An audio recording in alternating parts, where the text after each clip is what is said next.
Bonsoir à tous, il est 19 h, vous êtes bien sur Public Sénat, voici les titres de votre journal. L'Europe fait plier Angela Merkel. L'Europe du Sud, au bout de la nuit, un accord a été signé lors du sommet européen, un plan d'aide de 120 milliards d'euros. L'Espagne recevra une aide directe pour sauver ses banques. La zone euro respire.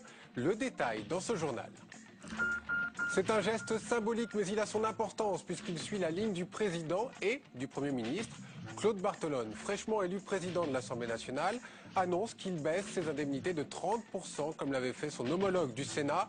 Rencontre ce midi entre les deux hommes. Enfin, c'était l'engagement numéro 31 des promesses de François Hollande. Le mariage gay sera bien voté, les couples homosexuels pourront s'unir et adopter dès 2013. La loi sera présentée au Parlement à la rentrée. Notre invité, Stéphane Corbin, porte-parole d'une association gay et lesbienne, à la veille de la marche des fiertés demain à Paris. Bonsoir et à tout à l'heure. Vous êtes bien sur Public Sénat, voici votre journal et nous commençons avec l'Europe. Ce n'était décidément pas la soirée d'Angela Merkel. L'Allemagne défaite en demi-finale de l'Euro face à l'Italie et la chancelière allemande obligée de céder du terrain au sommet européen face à l'Espagne et à l'Italie. Un accord est finalement intervenu au bout de la nuit, débloquant la signature du pacte de croissance au grand soulagement des pays de la zone euro. Pour François Hollande, il s'agit d'une étape importante. Les explications d'Elisa Bertolomé. 14 heures de discussion et finalement l'Allemagne plie. Ce n'est pas François Hollande qui fait céder Angela Merkel, mais l'Italie et l'Espagne. Les deux pays ont posé leurs conditions. Oui à la signature du pacte de croissance, mais avec une contrepartie, des mesures de soutien immédiates pour sortir de la crise. Nous avons eu beaucoup de discussions et un peu de tensions, mais cela a été très utile car finalement, vers 4 heures du matin, nous avons approuvé des mesures qui, je crois, sont positives pour la stabilité de la zone euro. Des mesures qui arrangent surtout les établissements financiers. L'Espagne pourra recapitaliser ses banques en recourant directement au fonds de sauvetage européen. L'Italie obtient même un assouplissement des conditions de rachat de sa dette souveraine. Des dispositifs que les chefs d'État jugent bénéfiques. Si l'Espagne et l'Italie ont fait pendant une partie de la nuit pression, ne l'ont pas fait simplement pour obtenir des mots dans un communiqué.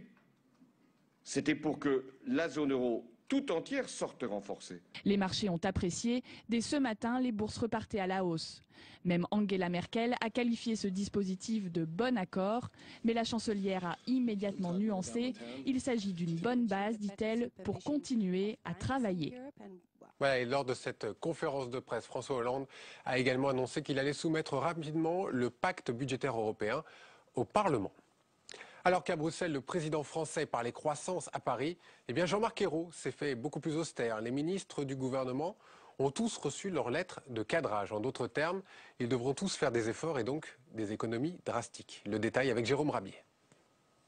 Des efforts et encore des efforts. Le mot revient 8 fois dans le communiqué envoyé par Matignon. Et pour cause, les mesures annoncées sont drastiques, même si le terme d'austérité est rejeté. Hormis l'éducation, la justice, la police et la gendarmerie, tous les ministères devront baisser de 2,5% leur nombre de fonctionnaires. 2,5%, soit 15 000 postes non remplacés chaque année pour compenser les créations dans les ministères prioritaires. Les effectifs resteront donc globalement stables.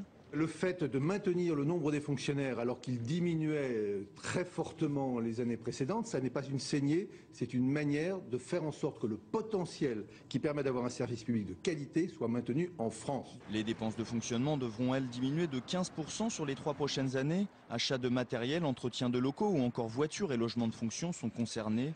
Gain espéré 1,3 milliard d'euros dès l'an prochain. Les dépenses d'intervention sont également ciblées. Si les bourses ou les aides au logement ne seront pas touchées, les subventions aux associations, entre autres, diminueront sensiblement. Là encore, plus d'1 milliard d'économies chaque année. Rigueur, austérité ou effort, peu importe le terme utilisé, tous les services de l'État sont à la diète pour au moins 3 années. Notre invité ce soir, bonsoir Luc Berry, merci d'être venu sur notre plateau. Vous êtes secrétaire général de l'UNSA. L'UNSA, c'est l'Union nationale des syndicats autonomes. Vous avez entendu ces mesures d'économie. Pour vous, toutes ces annonces, c'est un plan de rigueur qui ne dit pas son nom? Écoutez, moi je ne rentre pas trop dans la terminaison plan de rigueur ou pas. Ce que je constate simplement, c'est que les mesures qui ont été annoncées vont se traduire par un certain nombre de difficultés accrues pour les ministères qui ne sont pas prioritaires. Et l'inquiétude que nous avons, c'est qu'après 5 ans de cure de réduction d'emplois massifs, c'est que les missions elles-mêmes remplies par ces services publics risquent de ne pas être assurées ou pas être assurées correctement. Donc c'est une mise en garde que vous faites quand même ce soir. Oui, c'est une mise en garde, d'autant que la méthode avec laquelle le Premier ministre a présenté les choses me rappelle étrangement une méthode qui est très mauvaise, qui a été suivie par l'ancien gouvernement. On ne commence pas par asséner des chiffres.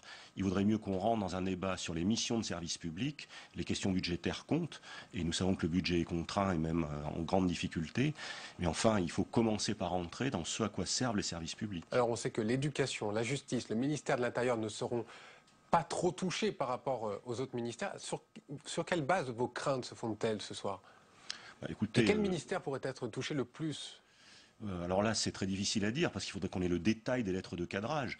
Moi, ce qui me choque, oui, ça viendra, mais on les regardera avec beaucoup d'attention parce que vous avez des ministères qui sont très différents en taille, en fonction, en pyramide des âges, en besoins, en mode d'intervention. C'est l'intérêt de ne pas avoir justement une règle aveugle, mais qu'on puisse moduler les choses en fonction des besoins. Mais à votre avis, on va toucher à quoi? Aux dépenses de fonctionnement, au logement, aux voitures peut-être simplement qui sont utilisées dans les ministères? S'il s'agissait de trouver des millions d'euros en touchant aux voitures, ce serait simple. Il n'y a pas un tel équipement pour qu'on fasse des économies à ce point. Non, on va toucher tout simplement à des postes qui ne seront pas renouvelés. On va toucher à des crédits de fonctionnement et on va toucher à des crédits d'intervention. Les crédits d'intervention, c'est aussi ce qui permet à l'État de venir en aide, par exemple, à des associations, de verser un certain nombre d'allocations. Donc il y aura des répercussions sociales. Donc il faudra qu'on regarde de plus près à ce sujet-là, qu'est-ce qui va être atteint véritablement. Alors François Hollande, cet après-midi, est intervenu à Bruxelles, vous l'avez peut-être entendu au début de notre journal, mais il a été assailli de questions lors de cette conférence de presse sur le non-remplacement d'un fonctionnaire sur deux, voire de 2 fonctionnaires sur 3, ce qu'on appelle la RGPP, cette fameuse loi. Je vous propose d'écouter François Hollande et on revient juste après avec notre invité. Les effectifs de la fonction publique ne baisseront pas, globalement. Est-ce que je suis clair? Les effectifs de la fonction publique ne vont pas baisser.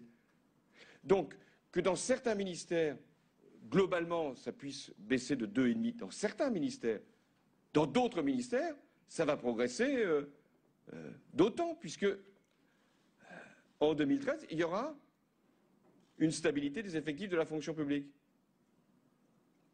Je ne peux pas être plus clair. Si vous avez encore des invraisemblances à lever, je suis prêt à y répondre.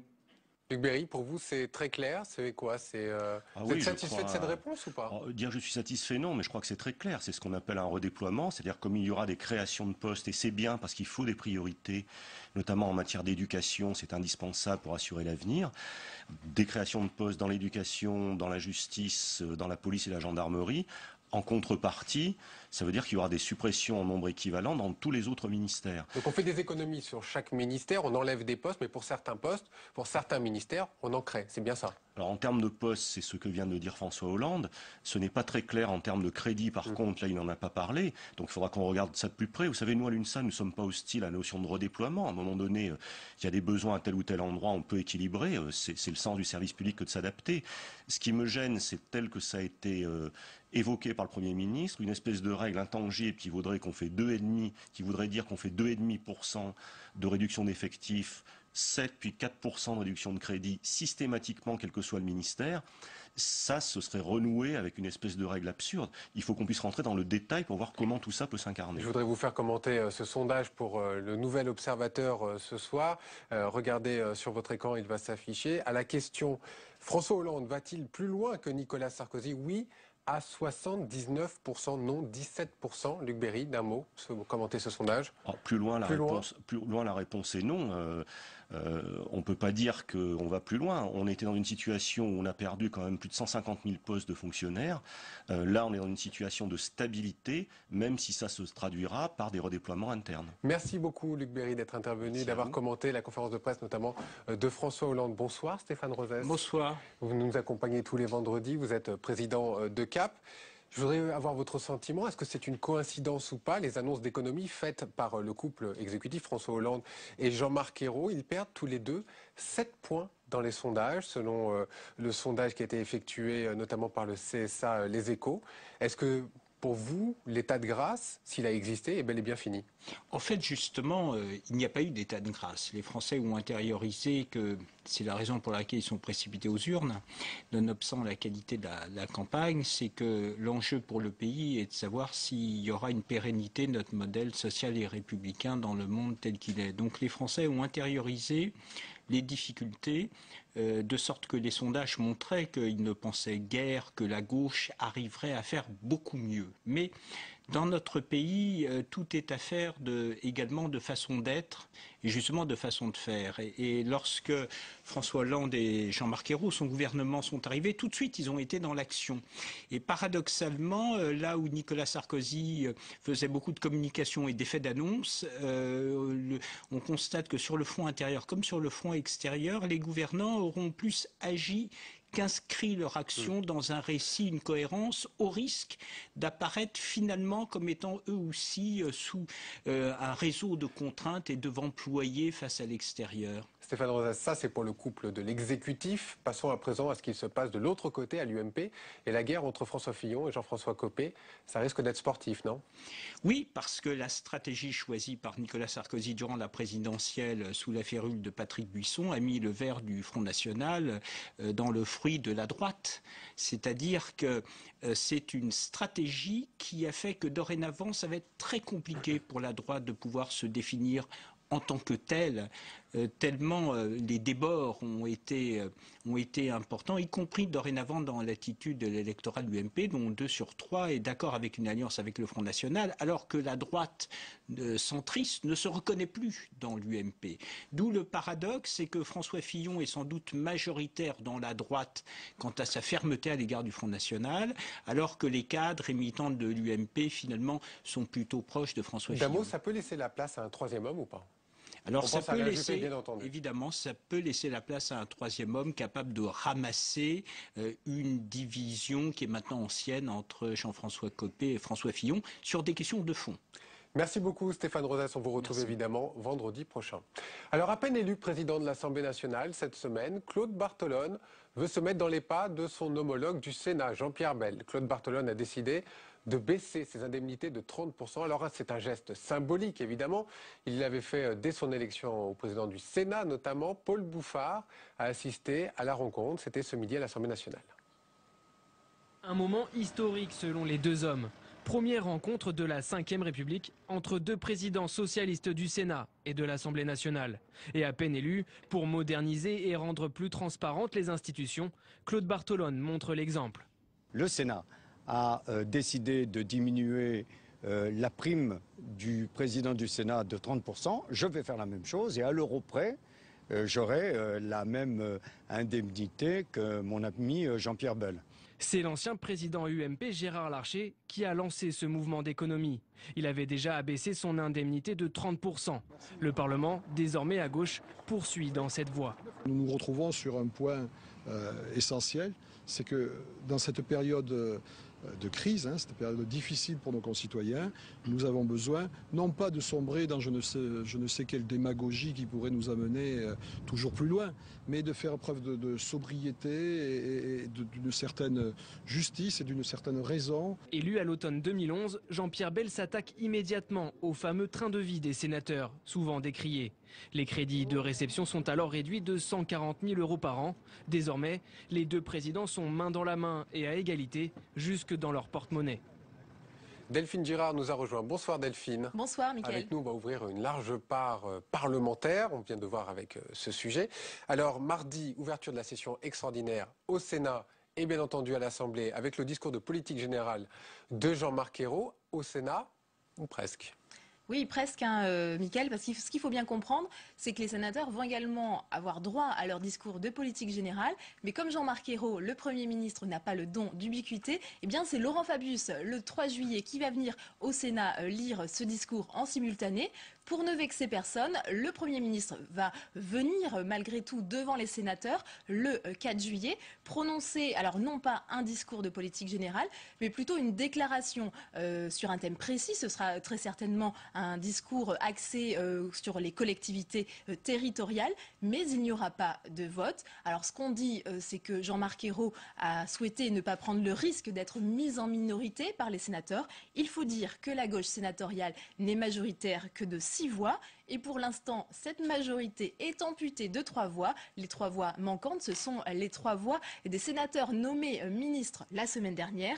Alors dans l'absolu, cette absence de vote n'est pas très gênante, car ce vote a plutôt une valeur symbolique. La Haute Assemblée ne peut pas renverser le gouvernement, contrairement à l'Assemblée nationale. Mais c'est peut-être un signe, Mickaël, que la session qui s'annonce nous réserve quelques surprises. Et d'autant que cette session sera marquée notamment par la réforme fiscale qui va beaucoup occuper nos sénateurs. Et oui, c'est ce qu'on appelle le collectif budgétaire, le plat de résistance, comme dit Alain Vidalis, le ministre en charge des relations avec le Parlement. Ce collectif budgétaire va être examiné pendant 3 jours, du 24 au 26 juillet. Alors, quelques jours avant, il y aura eu la publication, c'est ce lundi, de l'audit de la Cour des comptes. Très attendu, cet audit. Très attendu. On imagine que le gouvernement, du fait de cet audit, va devoir intégrer dans le collectif budgétaire des mesures qui n'étaient pas prévues au départ. Alors, mais ces mesures sont indispensables si la France veut tenir ses engagements de réduction des déficits. Reste qu'au Sénat, donc la tâche s'annonce compliquée. On l'a vu, la gauche n'est majoritaire que de 6 voix. Et dans la commission des finances, la gauche n'est majoritaire que d'1 voix, Mickaël. Donc François Marc, qui est le nouveau rapporteur général du budget ici au Sénat, il succède à Nicole Bricq, il va devoir convaincre les communistes de voter le collectif budgétaire. Et puis, pour être tout à fait complète sur les autres textes qui restent en discussion et qui seront en discussion au mois de juillet, un consensus certainement sur le harcèlement sexuel. Il faut dire que tout le monde s'accorde à dire qu'il faut combler au plus vite ce vide juridique. Et puis, il y aura également un débat sur les résultats du sommet européen, un débat sur la politique commune de la pêche et puis un débat sur l'Afghanistan, enfin plutôt le vote d'un projet de loi sur l'Afghanistan. Alors vous parliez des projets de loi en cours, il y en a d'autres qui vont bien sûr être votés voire et adoptés en commission, bien sûr, les députés et sénateurs qui pourraient, Delphine, examiner d'ici 1 an une nouvelle loi, l'ouverture du mariage aux couples homosexuels. Un projet de loi sur le sujet sera présenté à la rentrée parlementaire pour une application dès 2013. Dominique Bertinotti, la ministre de la Famille, a répondu ce matin à une promesse de la campagne de François Hollande. Nathalie Liwa, Cécile Sixou. C'était la proposition 31 du programme de François Hollande et la promesse devrait être tenue. La ministre déléguée à la famille Dominique Bertinotti prévoit l'ouverture du mariage et l'adoption aux couples du même sexe dès 2013. Mais le gouvernement va-t-il aller jusqu'au bout? Pour Jean-Luc Romero, c'est une certitude. Le candidat Hollande s'est engagé à la fois pour l'ouverture du mariage aux conjoints de même sexe, mais aussi pour l'adoption. Et je crois avoir entendu à la fois le Premier ministre il y a quelques jours et aujourd'hui la ministre de la Famille nous dire que cette loi prendra en compte ces 2 aspects importants. Une majorité des Français y sont favorables. 63% se déclarent pour le mariage ouvert à tous selon un sondage. Mais l'égalité pour toutes les familles, comme le proclame la ministre Dominique Bertinotti, ne va pas être aussi facile à atteindre. Car plus que la question du mariage, ici on touche directement le droit de la famille. Si la sénatrice Chantal Joannou soutient ce projet, au sein du groupe UMP, la question divise. Les positions à l'UMP sont beaucoup plus partagées parce que c'est d'ailleurs en général plus la question de l'adoption qui fait débat plutôt que celle du mariage homosexuel. Donc elle est beaucoup plus partagée, ça renvoie aux convictions de chacun. C'est difficile d'avoir une ligne tranchée sur ces sujets. Donc moi je considère que c'est une grande victoire pour ces personnes, une grande avancée pour notre pays, mais je ne pense pas être tout à fait majoritaire. Des réactions d'associations hostiles au mariage gay ont déjà commencé à se manifester. Christine Boutin, elle, a l'intention de rentrer en résistance et promet même qu'elle ira jusqu'à l'incivilité si nécessaire. Le débat risque d'être houleux, à l'image de celui de 1999, lors du vote sur le pacte civil de solidarité. Alors c'est vrai qu'il y a beaucoup de questions autour de ce texte et nous recevons ce soir Stéphane Corbin. Bonsoir. Bonsoir. Vous êtes le porte-parole de la FGBT. Oui. C'est une fédération de gays et lesbiens. Oui, lesbiennes. Nous regroupons les centres LGBT, lesbiens, gays, bi-trans, et puis les associations. Je veux un instant pour vous dire cette information, à l'instant que nous recevons sur l'AFP, Jean-Marc Ayrault, le Premier ministre, qui dit que le droit au mariage et à l'adoption serait institué au cours du quinquennat, mais il ne précise pas la date. Est-ce que ça vous inquiète? Un peu, très franchement un peu. nous souhaiterions effectivement pouvoir avoir une réponse et une effectivité de la loi sur le mariage, la filiation, mais aussi tout ce qui va concerner les personnes transgenres assez rapidement. Je pense qu'une échéance de fin 2012 aurait été effectivement un bon temps dans le calendrier parlementaire. Alors c'est vrai que demain à Paris, il y a la marche des fiertés. Voilà. Est-ce que pour autant vous allez marcher le cœur un petit peu plus léger ? Oui, parce qu'il y a un espoir, un immense espoir. Et cette marche organisée par l'inter-LGBT demain à Paris, qui est la 16e marche depuis le mois de mai, donne cet espoir et ce levier politique, parce que les marches sont des marches politiques au sens de l'orientation et le poids sur la vie des citoyens. Alors c'est vrai que vous l'avez dit, il y a de l'espoir, il y a aussi sûrement un peu d'impatience, mais on sent quand même une légère inquiétude. Pourquoi ? Ça va pourtant dans le bon sens. Ça va effectivement dans le très bon sens.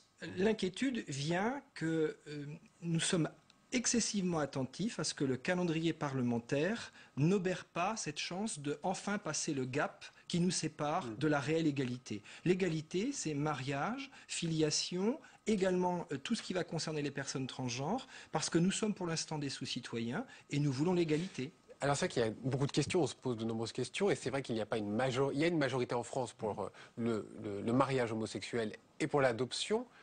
Mais pourtant, il y a des gens qui sont contre et qui se posent des questions, notamment sur les enfants adoptés, notamment sur la procréation médicalement assistée. Qu'est-ce que vous pouvez leur répondre ce soir à ceux qui sont inquiets ? Les rassurer et leur dire que nous ne demandons pas le mariage homosexuel. Nous demandons l'ouverture du mariage, laïque, républicain, tel qu'il existe aujourd'hui, même droit, même devoir pour tout le monde. Et pour les rassurer, c'est leur dire que sur toute la question de la parentalité, de la parenté et de la filiation qui découle du mariage, évidemment, les choses pour les familles telles qu'elles existent aujourd'hui, papa, maman, les enfants, le chien, évidemment, ça ne changera rien. Sauf qu'aujourd'hui, et de peut-être demain donc, existeront côte à côte des modèles différents de familles. Qu'est-ce qui change par rapport au Pacs finalement ? Le Pacs devra être amélioré, notamment pour les gens qui l'ont signé, qui ont contracté au tribunal de grande instance et qui voudront rester dans ce régime de reconnaissance sociale. Et le Pacs permettra, si on l'améliore, notamment sur la question de la pension de réversion, à ce que les couples vivant ainsi puissent vraiment être considérés comme tels. Alors dernière question assez courte, finalement on l'entend bien cette petite musique qui dit tout va changer, le code de la famille va changer. C'est la société qui change. Et déjà, les familles sont différentes. Les gays, les lesbiennes, les bi, les trans sont des familles depuis longtemps. Ce qui change, c'est qu'elles ne sont pas reconnues par la loi, il n'y a pas de sécurité pour les enfants. C'est ça notre demande. Nous n'avons pas besoin de la loi pour exister et avoir des enfants et que nos familles existent. Merci Stéphane Corbin, merci d'être venu sur notre plateau et j'imagine que vous serez présent demain dans les rues de Paris pour la marche des fiertés. On imagine bien. Fin de ce journal, merci de rester fidèle à Public Sénat. Tout de suite vous avez rendez-vous avec Delphine Girard qui était présente sur notre plateau pour À vous le Sénat, l'invité Chantal Joanneau, nouvelle sénatrice. Bonne soirée à tous.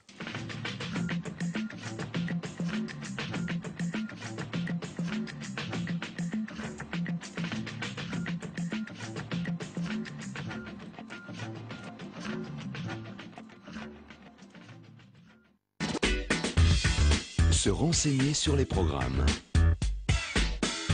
Voir ou revoir les émissions. Suivre le fil d'information politique et parlementaire. Pour vivre la politique en temps réel, connectez-vous et réagissez sur publicsénat.fr.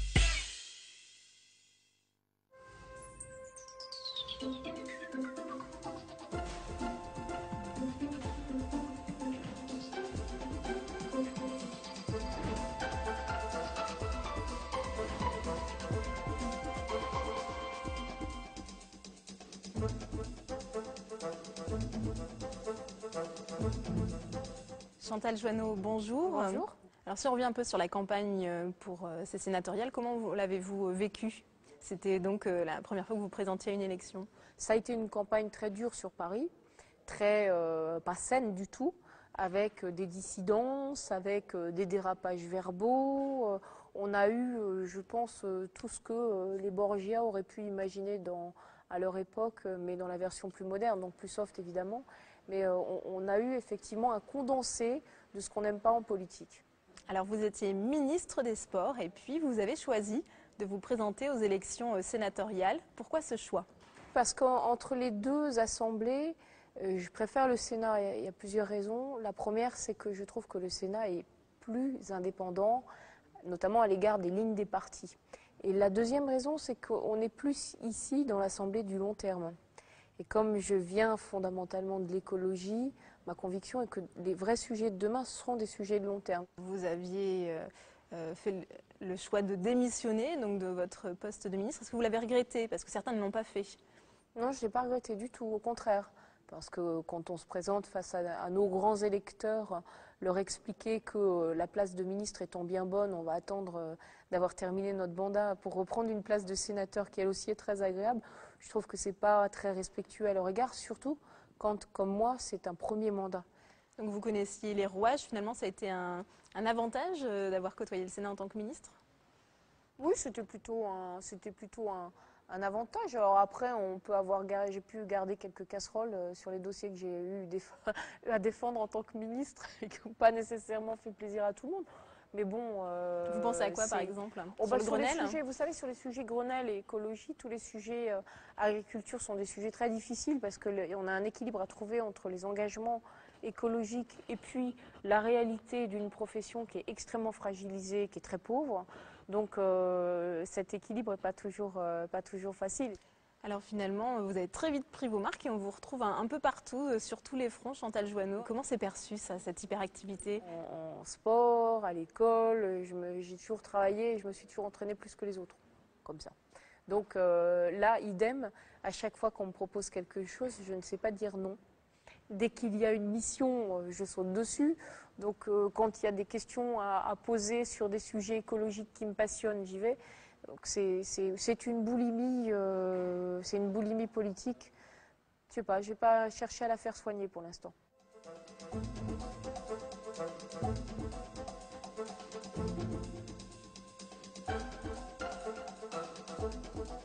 Chantal Joanneau, est-ce qu'il n'y aurait pas des choses à réformer au Sénat? J'évoquais tout à l'heure les modalités de scrutin des élections des sénateurs à Paris pour que ce soit un peu plus démocratique. On peut aussi imaginer une nouvelle réflexion sur le mandat des sénateurs. Parce que les vrais enjeux politiques d'avenir sont des enjeux de long terme, ce sont des enjeux structurels, ce sont les enjeux écologiques qui doivent être résolus sur des périodes de 10 à 20 ans. Et pour lesquels aujourd'hui en France, on n'a aucune assemblée de long terme. Alors il faut rallonger à nouveau, revenir à un mandat de 9 ans pour les sénateurs? Alors 9 ans c'est un peu long, honnêtement. Mais le fait que le mandat de sénateur soit quasiment celui de l'Assemblée nationale fait qu'on perd un peu en légitimité, en lisibilité du Sénat. Et qu'à l'inverse, il était un peu plus long, quitte à être renouvelable simplement une fois pour garantir encore plus notre indépendance vis-à-vis de ces enjeux de long terme, serait une bonne chose. Mais bon, malgré mon âge, j'ai un petit côté un peu ringard, parce que moi j'étais contre le quinquennat. Donc je trouve que quand on a des enjeux aussi lourds que la réforme des finances globalement, des finances publiques, les questions écologiques, les questions d'éducation, on ne les résout pas sur un quinquennat ou sur 6 ans au Sénat.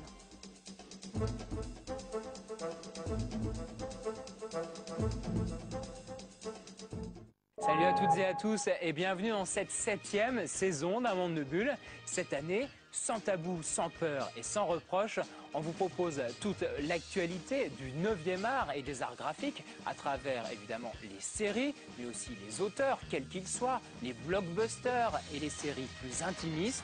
On va vous faire découvrir ce 9e art tellement réputé et reconnu en France, en Europe, mais aussi dans le monde entier.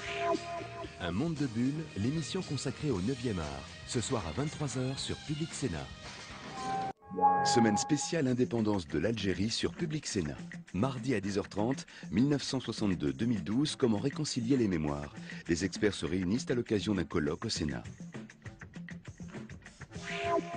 Vendredi à 22h, Bibliothèque Médicis. Jean-Pierre Elkabbach s'entoure d'auteurs algériens pour un numéro exceptionnel.